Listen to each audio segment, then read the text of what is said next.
Bienvenidos a Club de Prensa Plus en NTN 24. Transmitimos desde Washington a 3 cuadras de la Casa Blanca. Y no olviden al final de este programa que ustedes lo pueden encontrar completo o pueden encontrar a partes en nuestra página de Facebook, por nuestra cuenta de Twitter y el audio, el podcast en SoundCloud. Les doy la bienvenida a los invitados a Club de Prensa hoy. En primer lugar, el corresponsal jefe del diario El País de Madrid, Marc Bassets. Bienvenido a este programa como siempre, Marc. Muchas gracias. Pedro Burelli, analista venezolano, bienvenido también. Gracias. José Díaz Briceño, corresponsal de Reforma de México, bienvenido a esta casa. Gracias, Juan Y Carlos. Moni Jensen, analista política del Club de Prensa Plus, bienvenida a este programa. Gracias. El primer asunto, Pedro, tiene que ver con su país. ¿Te vas a meter conmigo? Sí, con usted, para empezar. Porque hay noticias de Venezuela, y hay noticias recurrentes de Venezuela. En las elecciones del año pasado, para el Poder Legislativo, para el Congreso, para la Asamblea Nacional, ganó la oposición, y tiene mayorías amplias la oposición en el Parlamento. Y los líderes de la oposición han pedido que se convoque a un referendo revocatorio para ver si logra cambiarse del poder o sacarse del poder a Nicolás Maduro, el presidente. La idea es que ese referendo, y es lo que quiere la oposición, se tenga lugar antes del 10 de enero, porque si se realiza después de esa fecha, Maduro podría escoger a su vicepresidente, de manera que escogería a quien lo reemplace. Ayer fue suspendido por el Consejo Nacional Electoral el sistema de recolección de firmas. Esta era una segunda etapa y se requería que entre el 26 y el 28 de octubre fueran recogidas al menos las firmas del 20% de las personas en capacidad de votar. Pero por decisión de algunos tribunales en 5 estados, en Apure y Aragua, y también en Bolívar y Carabobo y Monagas, se suspendió este proceso. Eso por una parte. Y por otra parte, por una decisión de un tribunal de Valencia, le fue prohibida la salida de Venezuela a un grupo de dirigentes de la oposición, entre ellos Enrique Capriles, quien ha sido candidato presidencial y que es gobernador de uno de los estados venezolanos. ¿Qué va a pasar ahora? Porque esta determinación de las autoridades electorales se basa en unas demandas que dicen que en la primera recolección de firmas, que era del 1%, hubo algunas irregularidades. Mira, lo que está ocurriendo en Venezuela es algo que todos los que hemos observado y comentado sin tomar parte, sino con cierta objetividad, hemos dicho, esto no iba a ocurrir. Nunca un gobierno con este talante le iba a entregar a la oposición el arma con cual fusilarlo. Eso no iba a ocurrir. Si el referendo revocatorio, como movimiento de movilizar a la gente, de demostrar que la oposición tiene voluntad democrática, que quiere utilizar los mecanismos constitucionales para de forma pacífica lograr el cambio, si era una manifestación de voluntad, correcto. Si había una expectativa de que el gobierno iba a aprobar el revocatorio, sería gravísimo. Si nos damos cuenta que la oposición en Venezuela no tenía un plan B, es porque no entendieron el plan A. El plan A siempre iba a ser lo que estamos viendo.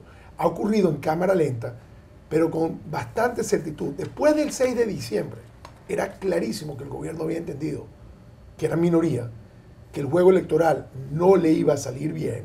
Y el referendo revocatorio no es algo que convocan los ciudadanos, es algo que los ciudadanos necesitan la autorización de un ente que siempre ha controlado al gobierno y de un segundo ente que tomó control total el último día, en el último acto de la asamblea anterior.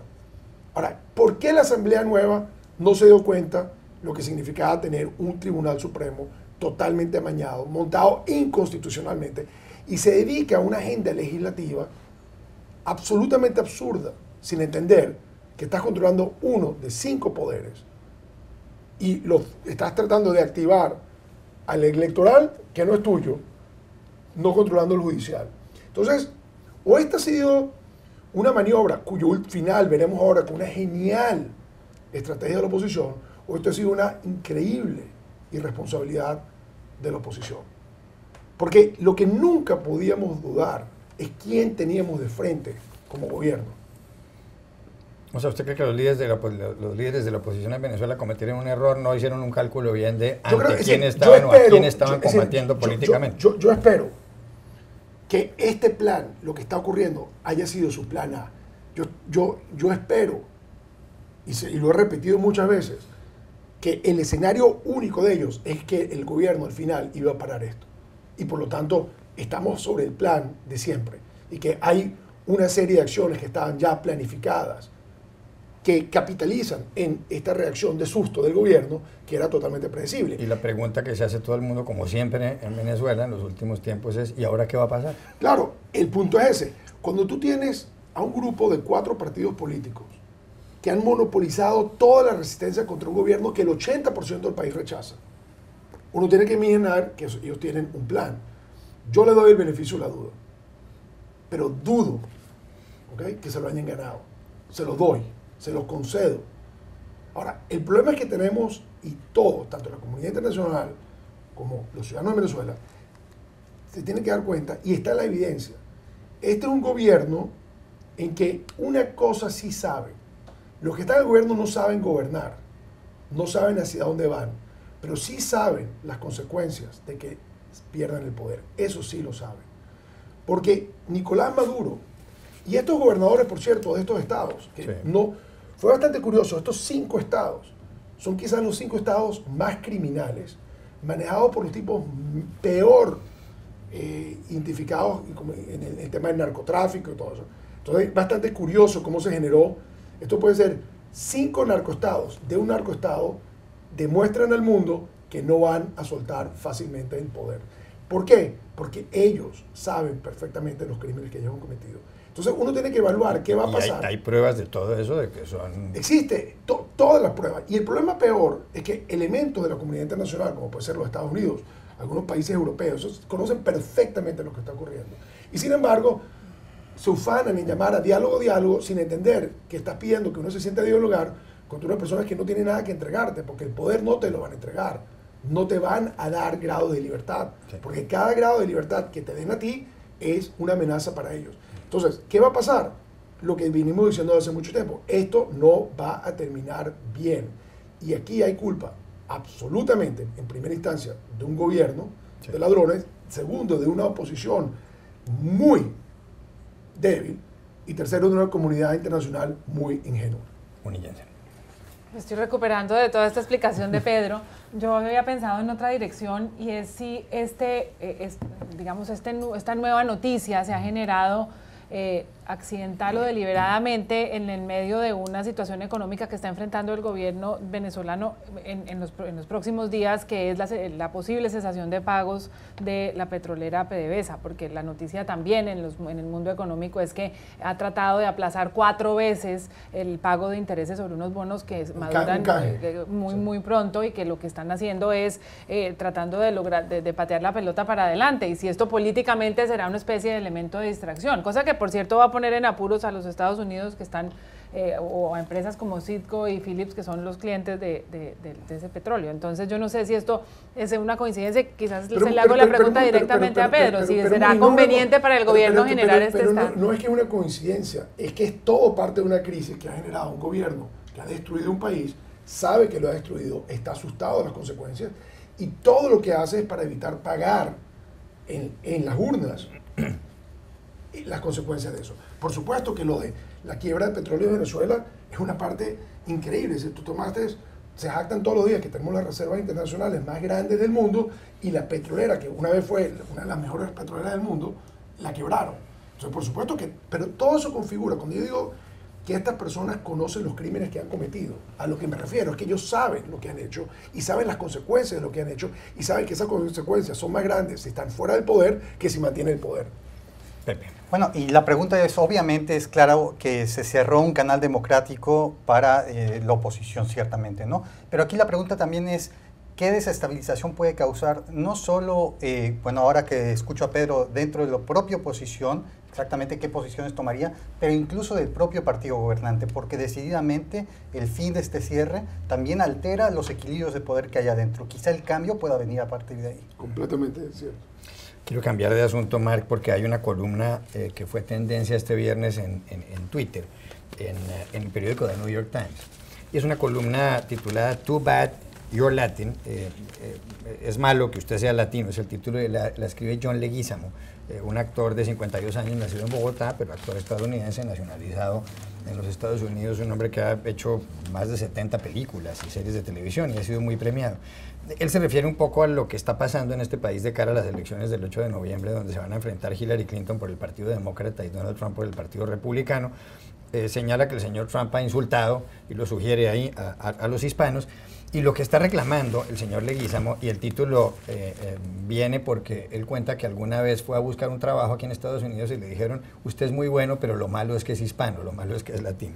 Pues dice el señor Leguízamo que los latinos y los hispanos en Estados Unidos pues son 56 millones de personas, son el 18% de la población, son la minoría más grande que hay en este país, y lo que él reclama es que haya una revisión histórica de cómo los hispanos y los latinos han ayudado a Estados Unidos. Por ejemplo, Bernardo de Galvez, que en el siglo XVIII fue un hombre que era un militar español, nacido cerca a Málaga, y él reclutó a muchas personas para luchar contra los británicos, apoyando el combate independentista. Se pregunta a Leguízamo que por qué no se habla de los 20.000 hispanos que pelearon en la guerra civil de los Estados Unidos y demás, para al final terminar clamando por una primavera latina, como algo así como la primavera árabe, por una primavera hispana. ¿Tiene razón John Leguízamo en esto? ¿Debería pasar algo así? ¿O es un catálogo de buenas intenciones y los latinos llevan quejándose yo no sé cuánto tiempo aquí y al final no hacen nada? Bueno, yo creo que algunas de las quejas son ciertas, pero creo que es imparable la demografía, la cultura, el cambio social en Estados Unidos. Tardará más tiempo o menos, pero acabará sucediendo. Y creo precisamente que el hecho, Donald Trump es una reacción, el fenómeno de Donald Trump es una reacción a esta marea imparable, que es que Estados Unidos está cambiando. Estados Unidos ya no es un país WASP, anglosajón, blanco, protestante. Ya nacen más niños, más personas que son de minorías, y mayoritariamente de la minoría latina, que de la minoría de origen europeo o anglosajón, y por lo tanto están muy bien estas intenciones, pero yo creo que por su propio peso esto acabará ocurriendo, y de hecho ya está ocurriendo. El Partido Demócrata, Hillary Clinton, yo no conozco ningún partido centrista como es el Partido Demócrata, de centro-izquierda, en nuestros países, por ejemplo, que en la convención demócrata sacan a un inmigrante sin papeles. No me lo imagino en España, no me lo imagino en la mayoría de países que conozco. Esto es un símbolo muy fuerte del apoyo y de la complicidad que tiene la minoría latina en el gran partido que probablemente, que lleva 8 años gobernando, la Casa Blanca, y que seguirá gobernando. La Casa Blanca hace ruedas de prensa en español, hace comunicados de prensa en español. En alguno de vuestros países es imaginable que el gobierno haga comunicados, por ejemplo, o los políticos hablen en una lengua que no es la mayoritaria. En España, donde, por ejemplo, el gobierno español no hace comunicados en catalán, que es mi lengua materna, por ejemplo, ¿no? Quiero decir con ello que yo creo que ya se ha avanzado mucho y que se ve precisamente en esta campaña cómo lo latino ocupa un lugar central en esta sociedad. Pepe. Otro tema más grande, y me parece aquí, es el lugar del mundo hispánico en la historia de Estados Unidos. Me parece que no es bien valorado claramente. Los libros realmente de historia se centran en la parte anglosajona, sin duda. Y hay que decir que esto ocurre no solo entre la gente que no tiene educación. Nosotros mismos aquí no sabemos que aquí a 4 cuadras, la famosa plaza esta, que en inglés le dicen Farragut, está el nombre de un señor que se llamaba David Farragut, que era hijo del primer contraalmirante de la... él era el primer contraalmirante de la Armada estadounidense, hijo de un señor que se llamaba Jordi Farragut. Es decir, desde 1801 había nacido un contraalmirante con herencia del mundo hispánico. Es decir, esto lo tenemos totalmente olvidado, estamos aquí a 4 cuadras y nadie sabe nada. Bonilla. Yo creo que es triste que con toda esta influencia que tienen los latinos en Estados Unidos y en los físicos números que hoy representan, no voten. Y yo trato de pensar si eso será un elemento cultural, un elemento de sentirse aparte o apartados de una sociedad que no tienen una alta tasa de votación, si no encuentran un candidato, una persona que los represente. Si bien votaron por Barack Obama, yo creo que el voto hispano de Barack Obama fue histórico, pero no es un voto en números como se esperaba. Entonces, lo que falta, y quizás el llamado principal que hace Leguízamo aquí, es de salir a votar, y él lo ha hecho desde hace muchísimos años. Me llama la atención eso, y es la baja participación política de los hispanos, y también que él y Trump hayan salido de la misma comunidad. Los dos crecieron en Queens, y cómo pueden crecer dos personas tan diametralmente distintas de la misma zona. La tasa de participación de los hispanos es de 47%. Ya regresamos a Club de Prensa Plus. Volvemos a Club de Prensa Plus en NTN 24. Han pasado varias cosas en la campaña electoral aquí en Estados Unidos, Pedro, de cara a las elecciones del 8 de noviembre. El señor Donald Trump en el debate, en el último debate televisado, dijo que él se negaba a afirmar si reconocería los resultados de los comicios en caso de que él perdiera. 24 horas después dijo que él sí, que él admitiría el resultado siempre y cuando gane en las elecciones. Una cosa que para algunos puede parecer un chiste. Fuera de eso, en las últimas horas también hubo una cena de la Fundación Al Smith en Nueva York, en donde compartieron mesa Hillary Clinton y Donald Trump, y hubo unos chistes ahí fuertes en algunos momentos y fue abuchado también el señor Donald Trump. Pero en cuestiones más de fondo, en cuestiones ideológicas, Politico.com publica hoy un artículo en donde hace mención del contenido de los emails del entorno de Hillary Clinton revelado por Wikileaks. Ahí aparecen varios correos electrónicos de John Podesta, que es el hombre que está manejando la campaña de Hillary Clinton, que además era el presidente del Center for American Progress, del Centro para el Progreso Americano, un gran instituto de análisis que por lo demás queda en este mismo edificio en donde estamos y que fue reemplazado por Neera Tanden, que además aparece mencionada y envía y recibe correos electrónicos ahí. Lo que queda claro en ese tipo de emails es que Hillary Clinton es una mujer más de derechas de lo que uno cree. Ella, por ejemplo, está en contra de la legalización de la marihuana, cualquier tipo de legalización de la marihuana. Y además se refieren estas personas como Podesta y Tandem a los partidarios de Bernie Sanders, quien fuera precandidato demócrata y competía con Hillary Clinton, como si fuera un hombre naif, un hombre ingenuo, como se diría en español. ¿Le va a causar esto problemas a Hillary Clinton con el electorado de izquierda que ella necesita para ganar? Bueno, de ahora en adelante creo que decir que estamos a 4 pisos del centro del pensamiento. No solo a 3 cuadras de la Casa Blanca. Sí, sino hasta 3 pisos del pensamiento más liberal sí. de este país. Mira, yo creo, obviamente, para mí, esta es una raya más para un tigre. En el caso que yo creo que quienes no confían y no quieren a Hillary Clinton, esto simplemente confirma quién es Hillary Clinton, una tramposa, una mentirosa. Yo no creo que las comunicaciones de casi nadie, menos de gente involucrada en política, en campaña política, son posiblemente airearlas y analizarlas. Yo no creo que hay ningún grupo político cuyas comunicaciones internas y privadas darían mucho agrado. ¿Okay? Simplemente es un juego rudo, es un juego fuerte. ¿Qué está haciendo Hillary? Hillary perdió la elección contra Obama porque ella estaba sentada en el centro y Obama se le fue por la izquierda y sin ella darse cuenta, minimizando el peso de ese mensaje, perdió una elección que la daba por ganada. ¿Qué hizo esta vez? Empezó a la izquierda, pero Bernie Sanders la obligó a irse más a la izquierda, como táctica política. Sí. Ahora, ¿hasta dónde es válida la táctica? ¿Y hasta dónde estás llegando con engaño? Porque el problema es cuál es el mandato con el que ella llegaría si gana. ¿El mandato de lo que ella cree o el mandato de lo que ella dijo? Yo creo que en una campaña lo que tú dices vale. Ahora, si lo que dice no vale, porque es parte de una estrategia política para asegurarte que mantienes unido al Partido Democrático, aún ganando vas a tener un problema. Sí. Porque ella no va a gobernar como está haciendo campaña, ella va a gobernar como ella piensa. Entonces, ¿cómo va a configurar un gobierno si del primer día tiene a los que no la votaron y a los que va a perder casi que inmediatamente? Esa es la parte riesgosa de todo esto. Claro que lo que se dice en campaña no vale. Basta con oír a Obama, que era tan de izquierda cuando estaba en campaña y luego se volcó a favor del sector privado, de los acuerdos de libre comercio. Sí, pero hizo healthcare, que es lo que lo condenó. Ya, pero de todas maneras, Hillary históricamente, incluso en esa campaña, también se mostró en contra del libre comercio, también se mostró en contra de algunas iniciativas del centro. El problema para Hillary no va a ser en campaña, porque yo creo que los votantes de Trump, digamos, lo que ella tiene que cortejar son los indecisos y la izquierda casi por default está con ella. Lo que va a ser el problema es si gana, cómo va a gobernar, porque ahí le va a cobrar la izquierda esos votos y ella va en sus nombramientos, en sus políticas, la van a crucificar si se pasa para el centro. Por último, para nadie es una sorpresa que Hillary Clinton es moderada y es de centro. Eso no es realmente algo que a los de izquierda y a los de Bernie los tenga muy sorprendidos.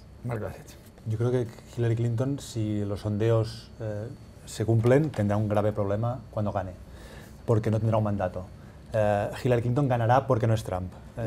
Entonces, ¿Cuál será el encargo que le da el pueblo americano a Hillary Clinton? Es una incógnita.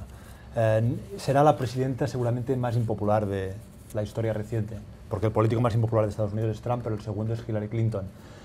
No ha hablado de políticas, ha hablado, pero no ha ocupado el mensaje central. El mensaje central de Clinton ha sido: hay un hombre peligroso que puede ponerse al mando de los botones nucleares, hay que frenarlo. Este es el mal menor. Este es su único programa electoral, o su principal programa electoral ahora. El día que empiece a gobernar tendrá que definir un programa que aúne, intente unir, yo creo que es imposible, pero por lo menos intentar unir a este país y a su coalición de votantes, siempre con la hipótesis de que obviamente los sondeos tengan razón y Clinton gane. Pepe. No, y también podemos pensar muchísimo sobre cuáles son los ideales de una persona, sobre cómo gobernar, pero realmente a veces las crisis son las que te imponen cuáles son las prioridades de gobierno y las posiciones a tomar, y de ahí se va balanceando toda la estructura. Yo pienso, la verdad, que la crisis en Siria va a provocar algún tipo de intervención estadounidense pronto, y el que ella se presente como un halcón y no como una paloma, eso va a tener que compensarlo de otra manera en otras áreas de gobierno. Yo pienso sinceramente que la cuestión del libre comercio, al menos durante los 2 primeros años, está muerta. No creo que el TPP avance totalmente. Esperemos quizá después de 2 años, después de que quizá el péndulo de los demócratas se vuelque hacia los republicanos otra vez, al menos en el Congreso, pueda darle maniobra más en temas más de centro. Ya regresamos a Club de Prensa Plus. Volvemos a Club de Prensa en NTN 24 desde Washington. Hay noticias en Barcelona en las últimas horas. Por una parte, fue derribada una estatua de Francisco Franco, quien fuera dictador español de 1939, año en el que ganó la Guerra Civil Española, hasta el 20 de noviembre de 1975. Había una exposición y pusieron la estatua de Franco frente al mercado del Born, que está contigua a las ruinas de cuando en 1714 cayó Barcelona a manos de las tropas del rey Borbón Felipe V. Además, la fiesta en Cataluña se celebra el 11 de septiembre de ese año 1714, lo que se llama la Diada. Pero en Barcelona también hay un movimiento por parte de la CUP, que es un grupo de unidad popular de izquierdas, que dicen que hay que demoler o hay que retirar la estatua de Cristóbal Colón, que está al final de una avenida muy bonita que se llama La Rambla, y la estatua de Colón está mirando hacia las Américas. Él está señalando hacia América, una estatua puesta ahí en 1888. En Bogotá, por otra parte, acaba de ocurrir algo. En la Universidad Nacional de Colombia fue borrada la imagen del Che Guevara, que llevaba décadas en la plaza principal de la Universidad Nacional. Y ha pasado mucho en otros lugares, por ejemplo en la Universidad de Princeton. Hubo un movimiento para quitarle el nombre de Woodrow Wilson, quien fuera presidente de la Universidad y presidente de Estados Unidos, porque era un hombre intolerante y sexista. Y también ha habido gente que ha querido quitar el nombre de Thomas Jefferson en Estados Unidos porque Jefferson tuvo esclavos, y así ha pasado con muchos líderes mundiales.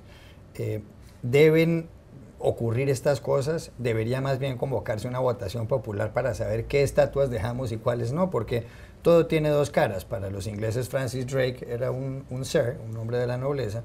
Para los españoles y los latinoamericanos era un pirata burdo. Sí, yo creo que todo esto demuestra que la historia es política, ¿no? Y que la memoria es política y está sujeta a la manipulación y a la instrumentalización política. Y es comprensible, las sociedades se explican a sí mismas y crean sus identidades sobre la base de sus recuerdos y de su historia y de cómo se cuenta su historia. Y en Estados Unidos se ve clarísimamente. En los años recientes también se han retirado símbolos, por ejemplo, de la Confederación durante la Guerra Civil, ¿no? O estatuas de Robert Lee, el general confederado, ¿no? En el caso de Barcelona, bueno, podríamos decir que este es el otoño de las estatuas, ¿no? Porque ha habido la controversia sobre la estatua de Colón, que yo creo que murió muy rápido porque el grupo que lo pedía era minoritario. Finalmente hubo un consenso, bueno, en que se mantendrá la estatua de Colón. Y luego la estatua esta de Franco, que creo que es muy interesante porque era una estatua que no estaba en la calle. Obviamente no hay una estatua de Franco, del dictador Franco, en las calles de Barcelona, sino que era una exposición que invitaba a una reflexión sobre los monumentos, el pasado, el franquismo, una estatua decapitada, pero que suscitó muchas protestas precisamente por su ubicación en un lugar simbólico para el nacionalismo catalán. Mucha gente empezó a tirar huevos a la estatua, todo se convirtió en una especie de performance, ¿no? La gente se iba a hacer selfies delante de la estatua, esto ha pasado esta semana, y finalmente la noche anterior fue derribada, que yo creo que es un colofón a la performance y a la gran obra artística que es no solo la estatua, sino todo lo que ha ocurrido en torno a la estatua, que es una especie de exorcismo o catarsis colectiva. Claro, 40 años después de la muerte de Franco se derriba la estatua. Franco, recordemos que murió en la cama. Claro, humillante. Me llama mucho la atención el tema de los símbolos, porque últimamente ha habido un gran debate sobre la presencia de símbolos en Europa, por ejemplo, donde se están prácticamente desapareciendo los símbolos cristianos. En Suecia inauguraron un cementerio para ateos donde no hay cruces, y ha habido muchísima controversia en los palacios presidenciales cuando llegó, por ejemplo, Mauricio Macri, que eliminó todos los rastros de sus antecesores. Y lo que eso demuestra, lógicamente, es que las personas son héroes o villanos según quien cuenta la historia, y las estatuas se hacen según quien las paga. Lo cierto es que desde el punto de vista estético, las ciudades como esta, como Washington, está llena de estatuas de seguramente personajes controvertidos. La mencionó el señor Farragut aquí cerca, Pepe. Y está demostrado, por ejemplo, que las estatuas de George Washington o los cuadros de Washington no reflejan exactamente cómo era Washington. Washington no tenía esa mandíbula un poco protuberante que le daba un aire de un hombre de gran carácter, no la tenía, y por otro lado no tenía dientes. A Washington, y está en todos los libros, se le cayeron todos los dientes en los cuadros, en algunos le ponen unos dientes, y Washington no tenía absolutamente un solo diente, tenía que limpiarse las encías con unos restos de unos árboles, de unas ramas de árboles. Bueno, en todo caso, yo creo que bienvenidas las estatuas controvertidas que sean, para poderlas discutir y poder convertirlas en una conversación, y salvo que sean tremendamente ofensivas, merecen su lugar en donde están. Pepe Díaz Briceño. Hay casos increíbles, ¿no? Yo recuerdo uno en la Ciudad de México, que está en la década de los 50 había una Diana cazadora en el Paseo de la Reforma, y pues estaba desnuda claramente, ¿no? Y la Liga de la Decencia se apresuró para ponerle un calzón de cobre. Esa estatua terminó deshecha, la acabaron sacando de ahí, la mandaron a un pequeño pueblito del interior de México. ¿Vestida o sin ropa? La original iba ya con ropa, ¿no? Pero después, como se dieron cuenta que era una estatua valiosa, se le hizo una copia basándose en el modelo original, y otra vez se volvió a colocar en la misma avenida donde está. Entonces me parece eso increíble. Y después, recientemente fui a Trieste, y allá, saben que es una ciudad que ha pasado por todas las propiedades, ¿no? Fue del Imperio Austrohúngaro, ahora es italiana, un centro muy grave de lucha. Y por mucho tiempo estuvo arrumbada, desde que Italia tomó control de esa zona, la estatua de Maximiliano, que fue emperador de México, y de la Casa de los Habsburgo del Imperio Austrohúngaro. Maximiliano de Austria. Así es. Estuvo guardadita en una bodega, y ahora recientemente volvieron a colocarla en otra plaza. Así que si no estás tan seguro de que si fue bueno o malo, pues guárdalo ahí en una bodega, y a lo mejor después te sirve otra vez. Pedro Burelli. Bueno, yo creo, rescatando lo que mencionaste al final de lo del mural del Che Guevara, lo curioso es que seguro que la misma gente que está tratando de tumbar a Colón, y en el caso de Venezuela que tumbaron a Colón, son los que protestan que quiten al Che Guevara. Son exactamente los mismos. Entonces yo creo que estos niveles de intolerancia, yo creo que hay figuras que la historia obviamente condena. Yo no creo que poner una estatua de Hitler funcionaría. De hecho, una anécdota increíble, tú tal vez no lo sabes, Mark, que conoce todos los Estados Unidos, pero yo fui a un pueblo en Long Island que se llama Hapsack. Era un pueblo alemán en que todas las calles durante la guerra se llamaban la calle Hitler, la calle Rommel, la calle Reich, y toda esa cuestión. En Long Island, en Nueva York, por supuesto. Al caer la guerra y terminar viéndose lo que sea, le cambiaron todos los nombres a las calles. Pero digamos, aquí mismo en los Estados Unidos, ha habido momentos hasta tan absurdos como que, claro, nadie se queja, uno tiene que ir a los libros viejos y descubrir que ese era un pueblo totalmente nazi, enclavado en Long Island. Ahora, como te digo, en el caso de Venezuela, cuando tomaron a Colón, fue una decisión del gobierno, no fue una minoría. El gobierno dio la orden de quitar a Colón. Y yo sí creo que ahí hay un problema, porque yo creo que si empiezas a inventar la historia, o sea, ahí hay un problema. Yo creo que la historia de Colón es la historia de Colón, es la historia de las Américas, es la historia del mundo, y no la puedes cambiar quitando y poniendo estatuas. Hay que tener en cuenta también, por ejemplo, en España, en un pueblo de Aragón que se llama Alfamén, se puso una placa en honor a Manuel Pérez, que era un cura español, que fue el jefe de uno de los grupos guerrilleros colombianos del ELN, un hombre además muy sanguinario en su momento, y sin embargo hay una placa en España. La historia siempre tiene hay varias miradas para la historia. Mire, hay un asunto central y es que el pasado, cambiando de tema, 23 de junio, ganó el Brexit, el referendo por el cual los habitantes del Reino Unido decidieron irse de la Unión Europea. Eso no se ha podido cristalizar todavía, pero Theresa May, la primera ministra británica conservadora, ha señalado en la cumbre en que están en Bruselas con los líderes de los 28 países, que ahora después serán 27, que el Reino Unido va a continuar siendo uno de los países clave en el proceso de toma de decisiones de la Unión Europea. Muchos líderes europeos le han dicho, señora, usted está equivocada, ustedes votaron que se van, váyanse. Incluso Manfred Weber, el líder de los liberaldemócratas, le dice, cuando alguien se va de un club, no pretende estar en la junta directiva determinando cuál es el futuro del club. ¿Le va a tocar a la señora Theresa May hacer una cura de humildad y marcharse? Es difícil que una primera ministra británica, teniendo en cuenta la capacidad negociadora de la diplomacia británica, pues tengan esta cura de humildad. Los británicos siempre antes del Brexit y durante décadas estuvieron en los límites externos de la Unión Europea, pero siempre decidiendo o impidiendo que se decidiese. Esta ha sido la tradición británica, siempre en el núcleo de las decisiones, aunque fuese para frenar el proyecto europeo, y creo que quieren estar hasta el último momento, hasta el segundo antes de abandonar el club, poder estar en la sala de mandos. Yo creo que será una negociación muy dura, porque, como decía, la diplomacia británica es muy, muy eficaz, y los europeos van muy divididos, como siempre. Munilla.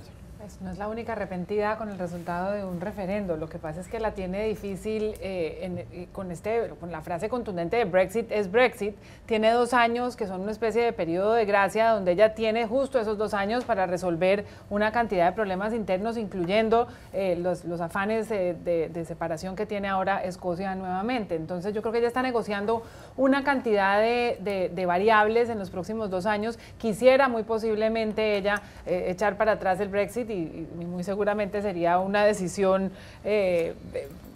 más fácil para políticamente para la Unión Europea y para el Reino Unido, pero no se puede. Y yo creo que eso ha sido una gran lección en este año de referendos y plebiscitos. Cambio de asunto, y para los últimos 3 minutos de ese segmento, en Indonesia hay una controversia, porque el presidente Joko Widodo, que además fue alcalde de una de las ciudades, ha dicho que para evitar la pedofilia hay que emplear la castración química. La castración química consiste en que se les da unas sustancias o unos medicamentos a los hombres y eso les elimina la libido o el libido, que es el deseo sexual.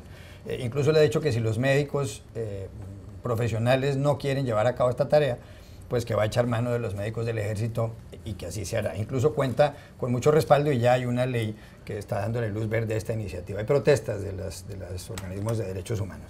Nos quedan 3 minutos para terminar este segmento. ¿Está de acuerdo con esa iniciativa usted? Muy breve, Juan Carlos. Yo, la verdad, no sabía ni siquiera que existía todavía la castración química. Era una cuestión que yo pensaba superada en los años 60 y 70 acá. Me parece totalmente violatoria de cualquier tipo de derecho humano. No importa incluso que seas un criminal, que se te haga este tipo de experimentos en tu cuerpo. Me parece algo inenarrable. Pedro Burelli. Yo creo que solucionar un problema de orden, de educación, de cultura, de judicial, con una solución química, me parece totalmente absurdo. Es decir, uno a veces se pone a pensar cómo son las reuniones en las que técnicos y expertos asesoran ese tipo de cosas, y la verdad es que empieza a preocuparte un poco de con quién se rodean algunos de estos líderes, ¿no? Marc Garcés. Bueno, ha habido médicos que han dicho que la castración química tampoco es permanente ni eficaz y luego que vulnera las prescripciones de los médicos, ¿no? El juramento hipocrático que consiste en no dañar al paciente, aunque este paciente sea el peor criminal de la historia. Yo creo que esta iniciativa topa con muchos obstáculos. Munillas. Yo creo que si bien la castración química es una violación a los derechos humanos, la amenaza de la castración química, si sirve para disuadir la pedofilia, ojalá y funcione. Grave esto de castración química. Menos mal no están proponiendo que sea por extirpación, con una intervención quirúrgica. Ya regresamos a Club de Prensa Plus. Sin anestesia. Volvemos a Club de Prensa Plus en NTN 24. Marc Garcés, ¿para quién fue esta semana una semana fatal? Ha sido una mala semana para Ivanka Trump, la hija de Donald Trump, candidato republicano a la Casa Blanca. Ivanka Trump ha intentado presentarse como el rostro amable de la familia Trump, ¿no? La millennial de esta generación de jóvenes, moderna, urbana, pero las declaraciones continuas, cada vez más extremas, cada vez más ofensivas de su padre, están dificultando su tarea. Es más, están dañando gravemente la imagen, la marca Trump, sobre la que ella quiere construir su carrera. Y esta semana ha empezado a hacer declaraciones que dan a entender que está preocupada por lo que ocurrirá después del 8 de noviembre, el día de las elecciones. Ha llegado a decir que ella ni es asesora de campaña, ni habla en nombre de la campaña de su padre, que simplemente es una hija, lo que es muy llamativo, pues ha sido, y se nos ha vendido a Ivanka Trump como la consejera áulica de su padre, la persona que le susurraba las estrategias más inteligentes, entre comillas. Ha sido una mala semana para Ivanka Trump. Pedro Burelli, ¿para quién fue esta semana? Una semana nefasta, una semana verdaderamente fatal. Bueno, yo creo que no ha terminado la semana, por lo tanto yo creo que al paso que van las cosas puede, para el final del viernes o el final del sábado, cuando veas, según como... O el domingo. O el domingo, como vean la semana. No, yo digo que, dada la crisis política en Venezuela, esta es una semana fatal para Rafael Ramírez, que fue el presidente de Petróleo de Venezuela, una empresa que está en el borde de declarar su incapacidad de pago, una empresa que alardea de ser la empresa petrolera más importante, montado sobre las reservas de petróleo más grandes del mundo. Ya Rafael Ramírez era una persona que estaba triste en Nueva York, donde es embajador en las Naciones Unidas, porque él siempre se vio como el sucesor de Chávez, y hasta el último minuto esperó que Chávez lo nombrara a él sucesor. Y nombró a Maduro, y Maduro está casado con una señora que lo detesta. Entonces, no solamente está viendo que está fracasando, pero también hoy, esta semana, por lo que es mala esta semana, surgió una investigación del Congreso, de la Comisión de Contraloría de la Asamblea Nacional de Venezuela, en que lo acusan de haber robado o haber malversado 11.000 millones de dólares.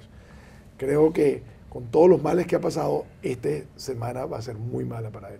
Pepe Díaz Briceño, ¿para quién fue esta semana? Una semana fatal. Sí, esta fue una semana pésima, fatal para Melania Trump, porque confirmamos una vez más, pero enfrente de nuestros ojos, el poder que tiene como un accesorio de Donald Trump en ese matrimonio que tienen. ¿Por qué? Porque tuvimos una entrevista que le dio Anderson Cooper en la que dice, me pidió perdón el señor Trump por esos comentarios que hizo en el bus lascivos contra las mujeres. Después sale Trump y dice, yo no le tuve que pedir perdón ni siquiera a mi esposa. Ayer en esta cena que se hablaba antes, también la hizo pararse para pues, realmente provocar un chiste sobre un discurso que dio y después de cual desapareció de la campaña.